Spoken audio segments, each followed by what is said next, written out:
Welcome back, friends. It's Anders. Today, we are going to make the Chrysanthemum. This is a classic cocktail. Last week, we made the Bitter Giuseppe, which is a low ABV cocktail that leans towards the bitter end of the spectrum. Today's cocktail, the Chrysanthemum, leans towards the sweet side of the spectrum. This is actually a wonderful cocktail, one of my favorites. Here's the thing about this drink. It is a delicate thing. It's called the chrysanthemum, after all, which is a delicate flower. A lot of people, in my opinion, tend to overbalance this and make this sweeter than it needs to be. So I think the common misconception about this cocktail is that it is an overly sweet drink. Doesn't have to be. If you're new to the channel, hit that subscribe button for more sips, tips, and recipes, and let's go make the Chrysanthemum. To the bar. This is the portion of the video where we talk about the history of the cocktail. We don't know who created the Chrysanthemum cocktail, or even why it's called the Chrysanthemum. First print was in 1916 in Hugo Enselin's Recipes for Mixed Drinks. And I know that I have a copy of that book somewhere. I was gonna show you. I don't know where it is. So I can't show you, but maybe Oz can put a picture up here of what that book looks like. This was a long time ago. This was in 1916, so this drink is over 100 years old. And the Chrysanthemum was a split base, back then, was a split base of Benedictine, a sweet herbal liqueur, and dry vermouth. He calls it French vermouth, but that means dry vermouth. That makes for a low ABV cocktail that's rather sweet. The drink pops up again in 1930 in the Savoy Cocktail Book, Harry Craddock's Savoy Cocktail Book. Here, it appears that Harry rebalanced the drink. It's no longer equal parts. Now it's a 2-to-1 ratio vermouth to liqueur, making for a drier cocktail. He also says about the Chrysanthemum, well known and very popular in the American bar of the SS Europa, which was a German transatlantic ocean liner that toted tourists across the ocean. They also obviously served alcohol, and this was at the tail end of the American Prohibition, so as you can imagine, American tourists were probably belly up to the bar,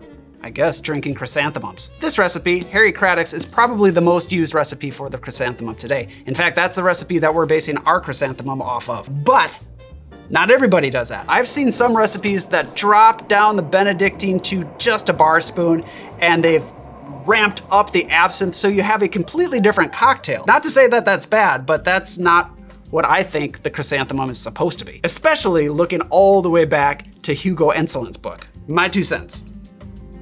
Now the booze. To make the Chrysanthemum, we will need dry vermouth, Benedictine, absinthe, and an orange.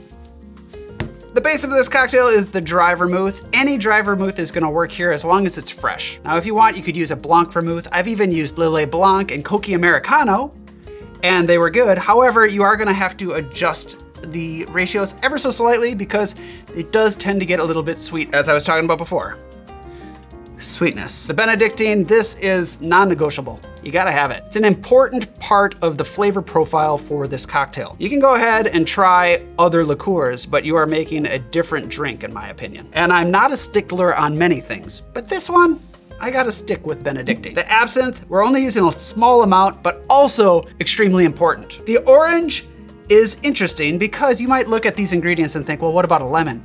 Lemon goes great with absinthe. It would provide some brightness, but the orange is actually better. I don't quite understand it, but try it. It is a delight. This also happens to be what both Hugo Enselin and Harry Craddock called for in their recipes. We are also gonna do what's called a regal stir, which we did last week. If you watched that video, you already know. So with that, let's build.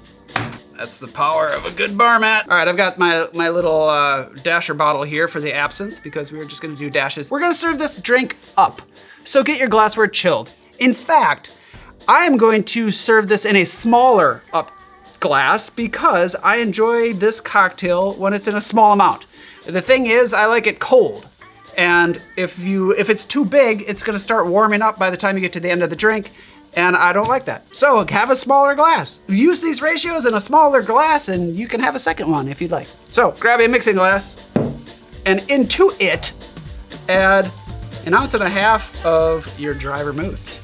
Next, let's add 3/4 ounce of the Benedictine. So we are sticking with the 2-to-1 ratio here that Craddock gave us. And 3 dashes of absinthe, or 6 half dashes from this tiny bottle. And now we can add 1 swath of orange. One swath of peel. 1 swath of orange. We are gonna express the oils and drop it right in. Now we can add ice and stir. All right, give this a stir. It is lower proof. The ice is gonna melt slightly slower, but you be the judge. Just like every other cocktail we do. I'm going a little long with the stir here. Now strain the cocktail off into a beautiful antique glass. It doesn't have to be antique. I'm just saying that it's an antique because I can't leave a link for this glass, and every time I use it, somebody always says, hey, where can I get that glass?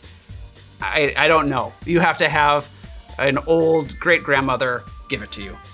Okay, strain the cocktail into the glass. Now we can express orange oil across the top, hit the sides. You might wonder why we did the regal stir. That's because it is, well, I'll tell you. Actually, why don't we talk about this when we're drinking it? Clean up the edges and we can garnish with the orange peel. Ladies and gentlemen, I give you the chrysanthemum. Cheers. Here we are, here we have it. It has a slight haziness from that absinthe in there. I'm going to now remove that beautiful garnish we worked so hard to create. Cheers.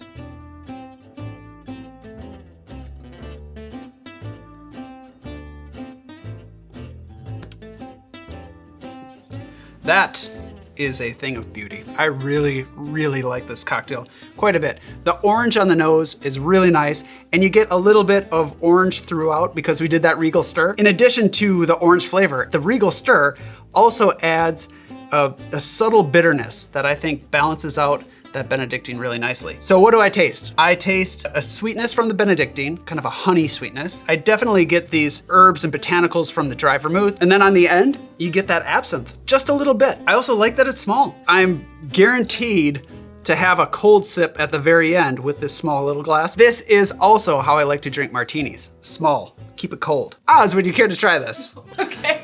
Well, I've already had this, so I've already had this. Yeah. But I'll tell you anyway what I think about it. That's really good. It's good, right? Yeah, I like the absinthe in there. I do too. But it's like subtle though, it's not too much. Right. A delicate balance, but it's also big in flavor. So it's appropriate that it's named after a flower, I would say. Yeah, oh, that's sweet. Let us know in the comments down below what you think of it. Thank you for watching. Don't forget your merch, sign up for the newsletter. We'll see you next time. Cheers. Goodbye. Goodbye. Bye. Bye. Oh, come here, Freya. Oh, she's a baby. There she is. You want an ice cube? You want an ice cube?